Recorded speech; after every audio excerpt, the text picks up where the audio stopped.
Hello everyone, good morning. How are you all? Hoping you all be good. So this is Vijesh. Welcome to my channel Only Mission EPC. So पिछली class में हमने देखा था Indian economy का inflation की definition, उसके causes, उसके regions या उसकी इम्पैक्ट और प्लस उसे हम किस तरह से कंट्रोल कर रहे हैं, ये सब हमने स्टेप्स देख लिया था। ठीक है, तो आज उसी से रिलेटेड ये वीडियो रहेगी इन्फ्लेशन की टाइप पर, और how many types of inflation हम उसको समझने की कोशिश करेंगे। तो मैं आपको बताऊंगा इन्फ्लेशन के टाइप्स मेजर कौन कौन से होते हैं, और इन्फ्लेशन हमने पिछले क्लास में समझ लिया इन्फ्लेशन होता क्या है। ठीक है, चलिए थोड़ा सा हम एक बर्ड लुक ले लेते हैं और समझने की कोशिश करते हैं इन्फ्लेशन क्या होता है। ठीक है, देखिए सबसे पहले हम समझने की कोशिश करेंगे कि देखिए दो चीज़ें होती हैं, एक प्रोडक्शन और एक कंजम्पशन।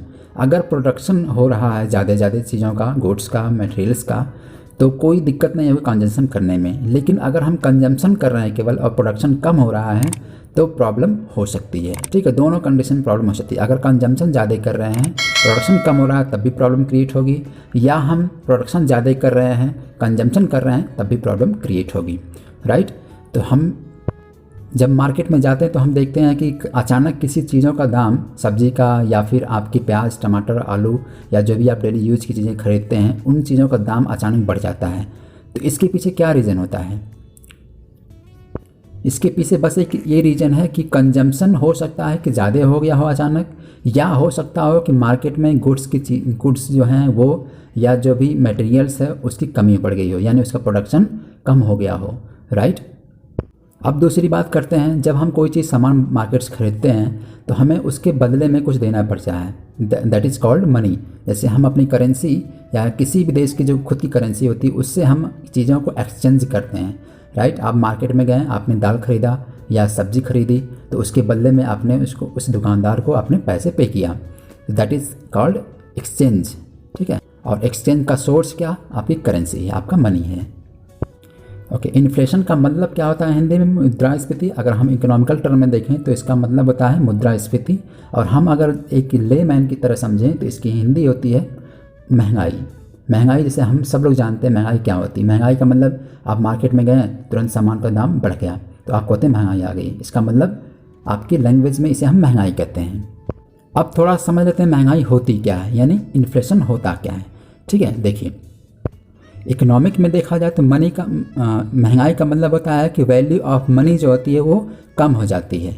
ठीक है, यानी कि मार्केट में पैसे की जो कीमत घट जाती है, या हम कह सकते हैं चीज़ों के दाम बढ़ जाते हैं। इसका मतलब जब आप 1 किलो प्याज लिए थे 20 रुपये में, अब वही 1 किलो प्याज आपको 40 रुपये में मिल रहे हैं। इसका मतलब क्या हुआ कि सेम क्वांटिटी आपकी प्याज की है, 1 ही केजी है, और आपका जो पैसा पे कर रहे हैं वो 40 रुपये पे कर रहे हैं। इसका मतलब देखा जाए इन द सेंस, तो पैसे की जो वैल्यू क्या हो गई, वो कम हो गई है। राइट, लेकिन जो आपके गुड्स की वैल्यू है वो बढ़ गई है, दैट इज़ कॉल्ड इन्फ्लेशन। ठीक है, ये एक स्पेसिफिक टाइम के लिए हो सकता है या स्पेसिफिक एरिया के लिए हो सकता है। राइट, इसमें गुड्स और सर्विस दोनों इंक्लूड की जाती हैं। Right, this is called inflation. तो ये सब चीज़ें डिपेंड करेंगी आपकी डिमांड और सप्लाई पर। ठीक है, डिमांड कितनी हो रही है, सप्लाई कितनी है, ये सब चीज़ें डिपेंड करती हैं आपकी। अब अपने टॉपिक पे आते हैं, टाइप्स ऑफ इन्फ्लेशन। ठीक है, देखते हैं कितने टाइप्स होते हैं इन्फ्लेशन के, उनको समझने की कोशिश करते हैं वन बाय वन करके। ठीक है, सबसे पहला आपका पॉइंट है demand pull inflation. Demand pull inflation, दूसरा है कैश पुश इन्फ्लेशन, तीसरा प्रोटीन इन्फ्लेशन, चौथा आपका स्टैगफ्लेशन, पांचवा है डिफ्लेशन, या चौथा को पांचवा को चेंज कर सकते हैं, कोई प्रॉब्लम नहीं है। छठा आपका डिसइन्फ्लेशन। नेक्स्ट सातवां आपका है टारगेटिंग इन्फ्लेशन, आठवां आपका कोर इन्फ्लेशन, 9 नंबर है आपका स्क्यू इन्फ्लेशन है, 10वां नंबर आपका बॉटल नेक इन्फ्लेशन है, और 11वां और लास्ट आपका वेज पुश इन्फ्लेशन है। तो ये आपके 11 पॉइंट्स हैं जिन्हें हम समझने की कोशिश करेंगे, दे आर वेरी इंपॉर्टेंट। तो सबसे पहला पॉइंट आपका है demand pull inflation. Demand pull inflation होता क्या है? देखिए लिखा demand of goods and services increases या हाई। ठीक है, इसका मतलब क्या होता है? डिमांड पुल इन्फ्लेशन में ये देखा जाता है कि जो गुड्स और सर्विस का जो डिमांड है वो ज़्यादा हो गया, ज़्यादा बढ़ गया है। Right, that is called demand pull inflation. अच्छा, इसके रीज़न क्या होते हैं, क्यों ऐसा होता है, what is the reason behind this incident? ठीक है, देखते हैं क्या क्या होता है, क्यों इस तरह की कंडीशन आती है मार्केट में। सबसे पहला पॉइंट है आपका प्रोडक्शन लो हो गया होगा, this is why demand of goods increased. ठीक है। दूसरा है पॉपुलेशन ग्रोथ हुई होगी, तब भी हो सकता है, ठीक है। तीसरा आपका जो गवर्नमेंट का एक्सपेंडिचर होता है पब्लिक पर या पॉलिसीज़ पर, that is less than expected, ठीक है, तो ये भी हो सकता है। ओके, नेक्स्ट वन हमारा है ब्लैक मनी मार्केट में ज़्यादा सप्लाई होना शुरू हो गई है, राइट। ब्लैक मनी क्या होती है, जिसे हम लोग हवाला की मनी कहते हैं। ब्लैक मनी का मतलब कि विदाउट एनी रजिस्ट्रेशन, बिना किसी रजिस्ट्रेशन के मार्केट में ज़्यादा पैसे आ जाना, ठीक है। जैसे आपने देखा था कि 2016 में ज़्यादा ब्लैक मनी होने की वजह से ही डिमोनेटाइजेशन किया गया था, ठीक है। तो ये भी एक रीज़न होता है कि डिमांड पुल इन्फ्लेशन को लाने के लिए। ओके, नेक्स्ट वन हमारा है फॉरेन करेंसी इनफ्लो हाई हो गया हो। इट मीन्स एफडीआई के रूप में, या हो सकता है कि फॉरेन के रूप में, जैसे मान लीजिए एनआरआई जो होते हैं वो लोग अपने यहाँ अपने देश में पैसे भेजते हैं, या इन्वेस्टमेंट के रूप में ज़्यादा पैसे आ जाते हैं। तो इस तरह की चीज़ें अगर ज़्यादा पैसे इन्फ्लो हो गया मार्केट में, तो इसका मतलब क्या है कि डिमांड पुल इन्फ्लेशन में अकर। ओके, नेक्स्ट वन हमारा है इंटरेस्ट रेट लो हो गया हो। इंटरेस्ट रेट लो होने का मतलब कहाँ से रिलेशन है इसका, हमारे डिमांड पुल इन्फ्लेशन से।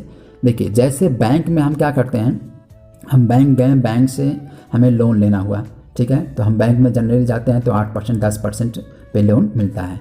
लेकिन अगर बैंक कुछ ऐसा इनिशिएटिव ला दे या कुछ ऐसे छूट दे दे, आपको डिस्काउंट कर दे, ठीक है, कुछ दिनों के लिए, कुछ महीनों के लिए, कि आपको छूट है कि आपका जो इंटरेस्ट होगा बहुत कम होगा, मान लीजिए 4% देना शुरू कर दे वो, तो हम क्या करेंगे, हम तुरंत दौड़ेंगे बैंक के पास, ठीक है। हमें कोई जरूरत पड़ेगी तुरंत हम बैंक के पास जाएंगे, क्योंकि इंटरेस्ट रेट क्या है, बहुत लो है, इंटरेस्ट हमें बहुत कम पे करना पड़ेगा। दिस इज वाई हम जाते हैं बैंक के पास और फिर बैंक से लोन ले लेते हैं, ठीक है, तो हमें उतना प्रेशर भी नहीं होता है। इसका मतलब कि इस तरह से अगर बैंक क्या कर दे, बैंक रेट को या इंटरेस्ट रेट को कम कर दे, ठीक है, तो मार्केट में सप्लाई पैसों की ज़्यादा हो जाएगी। क्लियर? तो क्या होगा, मार्केट सप्लाई जब ज़्यादा होगी तो इन्फ्लेशन आने के चांसेस हो सकते हैं, ठीक है। ओके, तो ये 6 पॉइंट्स आपके हैं डिमांड पुल इन्फ्लेशन के। डिमांड पुल इन्फ्लेशन होता कैसे आता है, मैंने आपको बताया कि demand of goods and services high हो जाती हैं, और इसके रीज़न कौन कौन से होते हैं कि प्रोडक्शन लो होगा, या पॉपुलेशन ग्रोथ ज़्यादा हो गई हो, या गवर्नमेंट का जो एक्सपेंडिचर न्यू अच्छी पॉलिसीज़ पे है वो कम हो गया हो, या मार्केट में ज़्यादा ब्लैक मनी हो गई हो, ठीक है, या फॉरेन करेंसी का इनफ्लो ज़्यादा हो गया हो, या फिर बैंक के द्वारा पैसे ले रहे हैं वो कम इंटरेस्ट हमको उसके बदले में पे करना हो। तो ये 6 पॉइंट्स आपके ये बताएंगे कि डिमांड पुल इन्फ्लेशन मार्केट में है या कंट्री में है। Okay, come to the next one. Next type आपका इन्फ्लेशन है, that is cash push inflation. Cash push inflation में क्या कंडीशन होती है ये समझते हैं। कास्ट ऑफ गुड्स हाई, इसका मतलब क्या होता है कि जो गुड्स के जो कीमतें हैं जिस चीज़ पे वो बनती है, ठीक है, जैसे मान लीजिए आपका पेन, ठीक, एक पेन ले लीजिए, पेन आपका जो जहाँ पे कंपनी में बनता है या जिस फैक्ट्री में बनता है वहाँ पे उसकी जो कास्ट होती है वो मान लीजिए 2 रुपये है, ठीक है, मार्केट में आने के बाद उसका दाम 3 रुपये हो जाता है या 5 रुपये हो जाता है, राइट। तो अगर इस कंडीशन में मान लीजिए उस चीज़ का दाम जो है, उस चीज़ का जो कास्ट है, लागत जो है वो क्या बढ़ जाती है, that is called cash push inflation. अच्छा, इसके रीज़न कौन कौन से होते हैं, क्या क्या रीज़न होते हैं जिसकी वजह से ये इन्फ्लेशन आता है, ठीक है। देखिए, नंबर 1 आपका रॉ मटेरियल प्राइसेस हाई। अगर रॉ मटेरियल का जो प्राइस हो गया हाई हो गया, ठीक है, पेन बनाने का जो रॉ मटेरियल जो यूज होता है, इंक हो गया, प्लास्टिक हो गई, ठीक है, या नीडल जो होती है वो, अगर उसका दाम जो हो गया वो बढ़ गया, राइट, जहाँ से मैन्युफैक्चर वो चीज़ हो रही वहीं पे उसका दाम बढ़ गया, that is called cash push inflation, ठीक है, या हमको कास्ट ऑफ गुड बढ़ना कह सकते हैं। नेक्स्ट वन हमारा है इसमें कि लेबर चार्ज भी अगर हाई हो गया, लेबर चार्ज भी अगर इंक्रीज हो गया, देन इट ऑल्सो में lead cash push inflation. Okay, next one हमारा इंटरेस्ट रेट हाई, ठीक है, इंटरेस्ट रेट हाई हो गया, इसका मतलब क्या हो गया, कैसे बढ़ेगा, इंटरेस्ट रेट हाई हो गया तो इसका इफेक्ट क्या पड़ेगा आपकी कैश पुश इन्फ्लेशन पे। पिछले वाले मैंने बताया कि बैंक रेट अपने क्या करता है, लो कर देता है, ठीक है, तो वहाँ पे क्या आ रहा था, वहाँ पे आपका डिमांड पुल इन्फ्लेशन था। इसमें क्या है कि इसमें अगर बैंक रेट अपना क्या कर दे, इंटरेस्ट रेट वो अपना हाई कर दे, ठीक है, इसका मतलब क्या है कि अगर इंटरेस्ट रेट हाई कर देगा तो मार्केट में पैसे कम होंगे, यानी पैसे की सप्लाई कम होगी ना, ठीक है, क्योंकि अब अब आपको जब बैंक से लोन लेने जाएंगे तो आपको इंटरेस्ट ज़्यादा पे करना होगा। दिस इज वाई आप क्या करेंगे, बैंक से लोन न लेंगे या बैंक लोन लेने नहीं जाएंगे। ठीक है, तो अगर मान लीजिए इंटरेस्ट रेट हाई हो जाता है तो फैक्ट्रीज़ को या जो कंपनीज़ हैं जो प्रोडक्शन करती हैं, ठीक है, उनको लोन नहीं मिल पाता है या लोन हाई रेट पे मिलता है, तो क्या करेंगे, वो हो सकता है कि लेबर चार्ज को भी बढ़ा दें, राइट, या हो सकता है कि जो प्रोडक्शन होगा उसकी कीमत, जो उस चीज़ की कीमत जो उसको भी क्या करें, बढ़ा दें। तो उस कंडीशन में क्या होगा, कैश पुश इन्फ्लेशन आने की पॉसिबिलिटी होगी। तो ये 3 रीज़न है मेनली, रॉ मटेरियल का प्राइस जो हाई होना, लेबर चार्ज का हाई होना और इंटरेस्ट रेट का हाई होना। ये तीनों कंडीशंस बताएंगे कि there may be a cash push inflation in the market और इन द कंट्री और in a specific area. Okay, so now we have completed 2 types of inflation. Third type आपका है प्रोटीन इन्फ्लेशन। प्रोटीन इन्फ्लेशन होता क्या है, let's understand. देखिए, इसमें क्या है, demand of meat, milk and egg or you can say protein युक्त जो चीज़ें होती हैं, ठीक है, उनका डिमांड ज़्यादा होने लगा। ठीक है, उनकी डिमांड मार्केट में ज़्यादा होने लगी। इस वजह से क्या होता है, इन सब चीज़ों का दाम बढ़ जाता है और दाम बढ़ने की वजह से ये इन्फ्लेशन आ जाता है। तो अब हम कहेंगे कि ये कौन सी इन्फ्लेशन है, हम कह सकते हैं this is protein inflation. Because inflation किस पे आया है, किन चीज़ों के दाम बढ़े हैं, किन चीज़ों के दाम बढ़े हैं, प्रोटीन युक्त चीज़ों के दाम बढ़े हैं, इसलिए इसका नाम ही रख दिया गया प्रोटीन युक्त या प्रोटीन इन्फ्लेशन कह दिया गया। ठीक है, ओके, नेक्स्ट वन हमारा है fourth type, that is deflation. Deflation क्या होता है, लेट्स अंडरस्टैंड इट। इसमें क्या कंडीशंस होगी, इसमें ये कंडीशंस होंगी कि गुड्स और सर्विस जो होती हैं अब डाउन होने लगती हैं। इसका मतलब क्या है कि सर्विसेज कम होने लगती हैं या गुड्स का जो सप्लाई है वो कम होने लगती है। ठीक है, तो इसको हम डिफ्लेशन कहते हैं। दूसरा कैरेक्टरिस्टिक क्या इसका है कि प्रोड्यूसर्स आर इन लॉस, या जो चीज़ें जो व्यक्ति प्रोड्यूस कर रहा हो, गुड्स या सर्विस दे रहा हो, वो क्या है, वो लॉस में चल रहा हो, राइट, वो लॉस में चल रहा हो, उसको प्रॉफिट नहीं हो रहा हो, तो इस कंडीशन में डिफ्लेशन आने की पॉसिबिलिटी हो सकती है। एंड नेक्स्ट वन क्या है, एक और चीज़, एक कैरेक्टरिस्टिक और इसका है इंडस्ट्रीज क्लोज्ड। इस कंडीशन में क्या हो सकता है कि इंडस्ट्रीज जो हैं, जो आपको गुड्स प्रोवाइड करवा रही हैं या सर्विसेज प्रोवाइड करवा रही हैं, दे आर बीइंग क्लोज्ड, वे बंद होने की कगार पे हैं, राइट। तो ये सब कंडीशन अगर होती है तो हम कह सकते हैं दैट इज, हम डिफ्लेशन कह सकते हैं। ओके, चलिए नेक्स्ट वन हमारा है stagflation. What is stagflation? Stagflation क्या होता है, देखिए, inflation plus deflation. Inflation plus deflation, इसका मतलब क्या हुआ कि स्टैगफ्लेशन में दोनों चीज़ें इंक्लूड कर रहे हैं, इन्फ्लेशन भी है, इसका मतलब प्राइस, जो चीज़ों का दाम भी बढ़ा हुआ है, राइट, मार्केट में मनी की सप्लाई ज़्यादा है और दाम चीज़ों के बढ़े हुए हैं। ठीक है, ये कंडीशन भी है, और प्लस डिफ्लेशन भी है। डिफ्लेशन का मैंने अभी बताया आपको, इसका मतलब क्या होता है। ठीक है, देखिए डिफ्लेशन क्या है, डिफ्लेशन में मैंने बताया कि जो सर्विसेज या गुड्स हैं वो डाउन हो रही हैं, वो कम हो रही हैं, ठीक है, या जो प्रोड्यूसर्स हैं उनका लॉस हो रहा है, ठीक है, वो ज़्यादा प्रॉफिट में नहीं हो पा रहे हैं, या जो इंडस्ट्रीज हो रही हैं, ठीक है, वो क्या है, जो इंडस्ट्रीज हैं वो भी इधर बंद हो रही हैं, बंद होने की कगार पे हैं।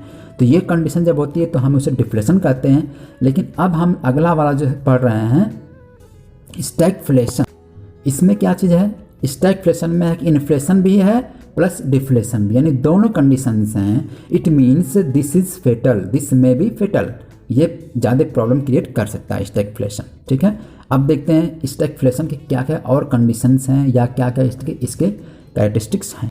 ठीक है, पहला नंबर आपका इन्वेस्टमेंट लो होगा, दिस इज़ द रीज़न।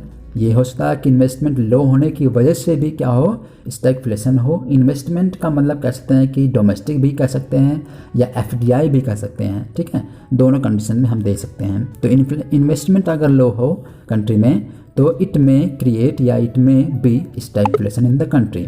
ठीक है, कंट्री में स्टैगफ्लेशन आ सकता है, इसकी पॉसिबिलिटी हो सकती है। दूसरा इम्पैक्ट क्या होगा कि अनएम्प्लॉयमेंट क्या हो रहा हो, लो हो रहा हो। मैंने बताया कि अगर फैक्ट्रियां बंद हो रही हैं, कंपनियां बंद हो रही हैं, तो लोग क्या करेंगे, कंपनी अगर बंद हो रही तो लोग अनएम्प्लॉयड होंगे ना, तो स्टैगफ्लेशन की कंडीशन बनेगी। ठीक है, प्रोडक्शन हमारा ऑलरेडी लो हो रहा है तो भी स्टैगफ्लेशन कंडीशन बनेगी। मैंने बताया जब कंपनियां बंद होगी तो प्रोडक्शन लो होगा और लोग बेरोजगार भी होंगे, अनएम्प्लॉयड भी होंगे। ठीक है, और प्लस इन्वेस्टमेंट भी नहीं होगा। कंपनियां बंद होंगी तो कौन व्यक्ति किस कंपनी में ला करके या किस फैक्ट्री में ला के इन्वेस्टमेंट करेगा? नहीं करेगा कोई। This is why this may be stagflation. Okay, next चीज़ और है एक RBI इंक्रीजेज इट्स रेट। अगर मान लीजिए फॉर डोमेस्टिक पर्पज़ के लिए या डोमेस्टिक इन्वेस्टर्स के लिए या इंटरनेशनल इन्वेस्टर्स के लिए या जिसको हम FDI बोलते हैं उनके लिए भी अगर मान लीजिए RBI क्या करता है, RBI डोमेस्टिक के लिए भी और इंटरनेशनल इन्वेस्टर्स के लिए, इंटरनेशनल इन्वेस्टर्स जो होते हैं उनको भी क्या करता है, एक इंटरेस्ट रेट फिक्स करता है उनके लिए जब वो कंपनी यहाँ पे लाते हैं या यहाँ पे इन्वेस्ट करते हैं पैसे। तो अगर इस कंडीशन में RBI अपने इंटरेस्ट रेट को यानी जिस इंटरेस्ट रेट पे वो उनको छूट दे रहा है या यहाँ इन्वेस्ट करने की परमिशन दे रहा है उसको बढ़ा दे, क्या होगा कंडीशन इस कंडीशन में कि इन्वेस्टमेंट कम आएंगे। लोग इन्वेस्टमेंट क्यों करेंगे? ठीक है, जैसे हमने कुछ महीने पहले देखा था कि RBI ने या गवर्नमेंट ने अपने इंटरेस्ट रेट को कम कर दिया था ताकि ज़्यादा से ज़्यादा इन्वेस्टमेंट अपने कंट्री में हो, FDI ज़्यादा आए। इससे क्या होगा कि ज़्यादा FDI आएगा तो कंपनियां आएंगी, नई नई कंपनियां आएंगी, नए नए प्रोडक्शंस भी होंगे, तो हमारे जो इन्फ्लेशन टाइप का जो कंडीशन होती है वो कम होगी। ठीक है, तो ये चीज़ें आपको समझना है। ओके, तो हमने समझ लिया स्टैगफ्लेशन में क्या क्या कंडीशंस होंगी और क्या इसके इम्पैक्ट्स होंगे, ये भी हमने देख लिया। तो ये सब चीज़ें अगर अकर हो रही हैं तो हम समझ लेंगे कि दिस इज़ स्टैगफ्लेशन। ठीक है, ये 5-6 पॉइंट जो हैं आपको ये समझना है। ओके, क्लियर हो गया। कम टू द नेक्स्ट, आगे चलते हैं। नेक्स्ट वन आपका है डिसइन्फ्लेशन। डिसइन्फ्लेशन क्या होता है? This is the type of inflation. ये एक तरह का इन्फ्लेशन ही है। इसमें क्या कंडीशंस होती हैं या इसके क्या क्या इम्पैक्ट्स होते हैं ये समझते हैं, या क्यों क्या रीज़न होते हैं कि डिसइन्फ्लेशन की कंडीशंस बनती है, ये देखते हैं, समझते हैं। अच्छा, इसमें कुछ थोड़ा सा आपका चीज़ें आसान होती हैं। क्या आसान होती है? इसमें आसान ये होती है कि जो इन्फ्लेशन का रेट है, ठीक है, इन्फ्लेशन का जो रेट है वो धीरे धीरे लो हो रहा हो, ठीक है, धीरे धीरे कम हो रहा है। इसका मतलब क्या, रेट क्या होता है? Let's see. रेट का मतलब है कि किस स्पीड से या किस रेट से इन्फ्लेशन मार्केट में या कंट्री में हो रहा है। ठीक है, वो उसको हम बोलते हैं इन्फ्लेशन रेट। देखिए, इन्फ्लेशन रेट में कुछ टाइप्स हैं, कुछ चीज़ें वर्ड हैं इसके, उसको समझ लेते हैं। ग्रोथ इन्फ्लेशन सबसे पहला आपका है। ग्रोथ इन्फ्लेशन का मतलब है कि जो इन्फ्लेशन रेट है वो धीरे धीरे बढ़ रहा है, ठीक है, ज़्यादा नहीं। इसका मतलब 4 या 6% के हिसाब से कि एवरेज से क्या कर रहा है, ग्रोथ कर रहा है, क्या, इन्फ्लेशन। तो हम उसे बोलते हैं ग्रोथ इन्फ्लेशन, यानी इसमें बहुत ज़्यादा प्रॉब्लम नहीं होगी। ठीक, चीज़ों के दाम बढ़ें हो सकता है, जैसे कि मान लीजिए कि कोई 10 रुपये का सामान आपने लिया, अगले दिन हो सकता है 12 रुपये के हो जाए, या कुछ दिन बाद 12 रुपये के या 13 रुपये के हो जाए, यानी कि उसका दाम जो है हाइक नहीं कर रहा है अचानक। That is called growth inflation. तो ये स्पीड इसकी क्या होती है, 4 या 6 के परसेंटेज के बीच में होती है पर मंथली। ठीक है, ये इसका मेजरमेंट होता है। ओके, नेक्स्ट वन हमारा है गैलोपिंग इन्फ्लेशन। गैलोपिंग इन्फ्लेशन क्या होता है? ये क्या करेगा, ये 10 या 20% के हिसाब से पर मंथ ये ग्रो करेगा। ठीक है, तो that is called galloping inflation. Okay, clear है। नेक्स्ट वन हमारा रन अवे इन्फ्लेशन या रन वे इन्फ्लेशन। रन वे इन्फ्लेशन क्या होता है? इसका जो होता है इन्फ्लेशन रेट वो 100 से 200% पर मंथ होता है। ठीक है, ये हो गया रन वे इन्फ्लेशन, यानी इसका जो ये कंडीशन बड़ी ख़राब हो सकती है। ठीक है, आपने देखा 4 से 6 तक में कोई दिक्कत नहीं थी, 10 से 15, 10 से 20 हो गया, चलिए कोई बात नहीं है, कुछ दिन के लिए, कुछ महीने के लिए, या हो सकता है कुछ हफ्ते के लिए केवल हो। ठीक है, फिर कंडीशन नॉर्मल हो जाएगी। लेकिन रनवे में क्या हो गया कि ये कंडीशन काफ़ी ज़्यादा हद तक बढ़ गई। ठीक है, लोगों के पास अब क्या होगा कि लोगों के पास पैसे रहेंगे, हो सकता है पैसे रहेंगे लेकिन लोग सामान न खरीद पाएँ। ठीक है, तो ये रेट बड़ी खतरनाक होती है। नेक्स्ट और लास्ट सबसे इंपॉर्टेंट और सबसे खतरनाक होती है, that is called hyper inflation. Hyper inflation क्या होती है कि इसका जो रेट ऑफ इन्फ्लेशन होता है दैट इज़ अबाउट 1000%। ठीक है, चीज़ों के दाम 1000% के हिसाब से बढ़ रहे होते हैं। इट मीन्स ये बहुत ही खतरनाक होता है। ठीक है, तो ये रेट आपके हो गए रेट ऑफ इन्फ्लेशन, इसको हमने समझ लिया। चलते हैं, ठीक है, आ जाते हैं वापस हम। ठीक है, हमने समझ लिया। इसमें रेट ऑफ इन्फ्लेशन क्या हो रहा है, धीरे धीरे कम हो रहा है। ठीक है, इसका मतलब इसको हम डिसइन्फ्लेशन कह सकते हैं। अगर देखिए इन्फ्लेशन में क्या हो रहा था, इन्फ्लेशन धीरे धीरे बढ़ रहा था, लेकिन उसका ठीक कंट्रेरी है, उसका ठीक अपोजिट वर्ड है डिस इन्फ्लेशन। इसका मतलब इन्फ्लेशन क्या हो रहा है, धीरे धीरे अब घट रहा है। जैसे मान लीजिए पहले 30% था, फिर क्या हो गया 25% पे आ गया, फिर 20%, फिर 15%, फिर 10% पे। इसका मतलब क्या है, चीज़ों के दाम बढ़े हुए थे, धीरे धीरे क्या हो रहे हैं, कम हो रहे हैं। जैसे अभी कोरोना कंडीशन में आप देख सकते हैं कि चीज़ों के दाम, जब कोरोना लॉकडाउन था तो चीज़ों के दाम अचानक बढ़ना शुरू हो गए थे, ठीक है। लेकिन अब धीरे धीरे क्या हो रहा है, धीरे धीरे घटना शुरू हो रहा है, ठीक है, ओके। भी महंगाई है, लेकिन उसका जो रेट है वो क्या धीरे धीरे कम हो रहा है, राइट। तो ये उतना खतरनाक नहीं होता है। क्लियर हो गया, समझ में आ गया। तो ये हमने 6 पॉइंट्स आज की टाइप्स ऑफ इन्फ्लेशन में कवर किया। अब अगला जो टाइप्स ऑफ इन्फ्लेशन बच रहे हैं मैं उसको अगली नेक्स्ट वीडियो में कवर करूँगा।